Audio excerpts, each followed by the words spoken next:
pertama, saya sebagai tokoh masyarakat sekaligus sebagai pejabat gereja, sebagai Dewan Stasi Cimonat, saya terima kasih banyak atas kedatangan dari Polres Kupang,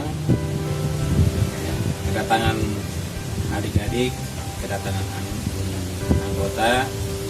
Itu kita bicara mengenai kedua perguruan atau ya, anak-anak kita yang selama ini ya, membuat situasi kurang kondusif.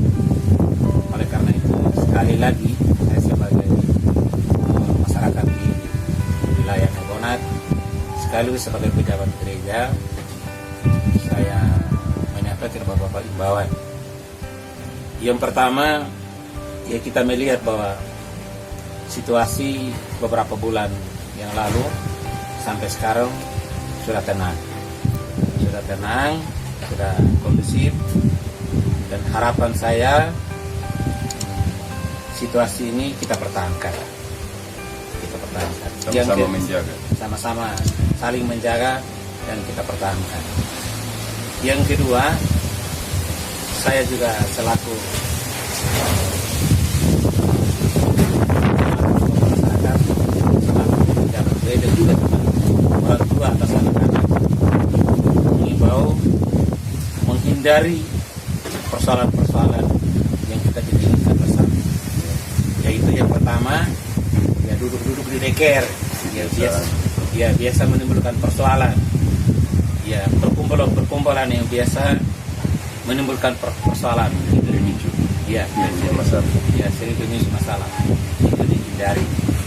Kemudian yang berikut, agar beberapa perguruan yang ada di sini agar saling berkomunikasi baik, saling menjaga satu dengan yang lain, ya, saling berhubungan dengan baik.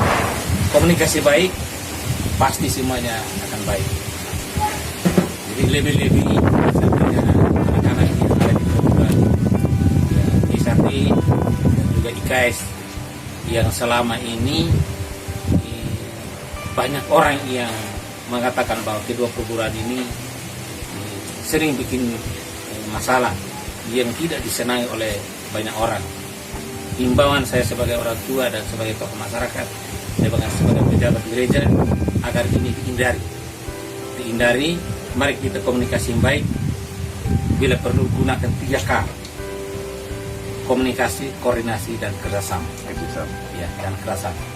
Sehingga orang bisa melihat yang dari dulu bahwa organisasi ini seperti ini, ya kita berubah supaya orang bisa, oh yang kemarin mereka berbuat ini semua orang tidak suka, tapi mereka sekarang berubah dan menjadi anak-anak yang baik.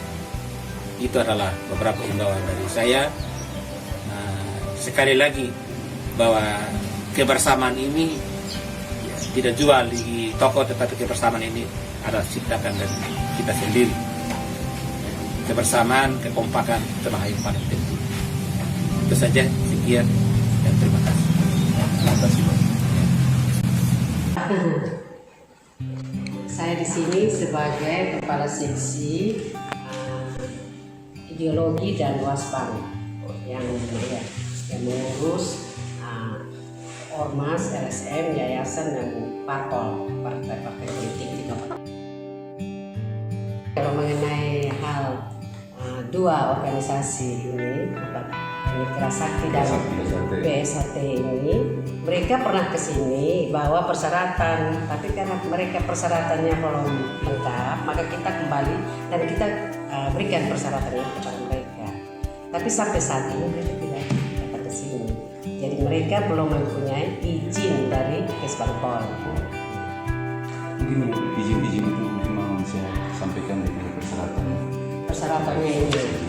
Persyaratannya ini seperti Permendagri nomor 33 tahun 2012 tentang pendaftaran organisasi kemasyarakatan. Ada 21 persyaratan. 21 itu ya. Ke satu itu surat permohonan terdaftar organisasi menggunakan kod ormas. Yang kedua itu fotokopi akte pendirian atau status yang disahkan oleh notaris. Yang ketiga, fotokopi AD ART yang disahkan oleh notaris. Keempat, surat keputusan tentang susunan badan pengurus ormas. Kelima, biodata pengurus, itu dia punya sekretaris, jadi ketua, sekretaris, dan bendahara. Ketujuh, fotokopi dari pengurus, itu seperti ketua, sekretaris, dan bendahara, dan pas foto mereka.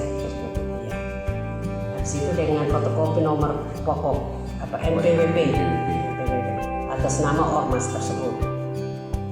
Fotokopi sekretariat ormas yang dibuat papan, kita harus lihat papannya. Sebelasnya keabsahan kantor sekretariat, kepemilikannya dikontrak atau pakai pribadi mereka itu sendiri begitu. Ya, sekretariatnya. Yang ini kemudian surat pernyataan kesediaan menertibkan kegiatan pengurus atau anggota organisasi. Yang berikut surat pernyataan tidak berafiliasi secara kelembagaan dengan parpol yang ditandatangani oleh ketua dan sekretaris. Khusus parpol, Dan surat pernyataan tidak terjadi konflik pengurusan yang ditangani ketua dan sekretaris.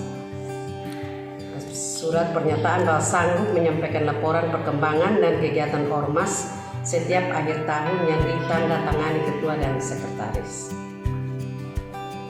Surat pernyataan pertanggungjawaban terhadap keabsahan seluruh isi, data, dan informasi, dokumen atau berkas yang diserahkan dan bersedia dituntut secara hukum yang ditandatangani oleh ketua dan sekretaris.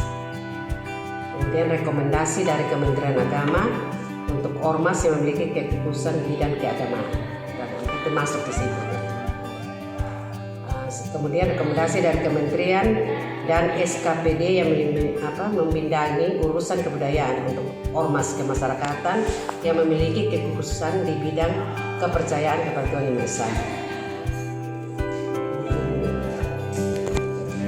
Ormas yang berkaitan dengan keagamaan. Itu saja ini mengenai dengan organisasi. Secara keseluruhan, keabsahan mereka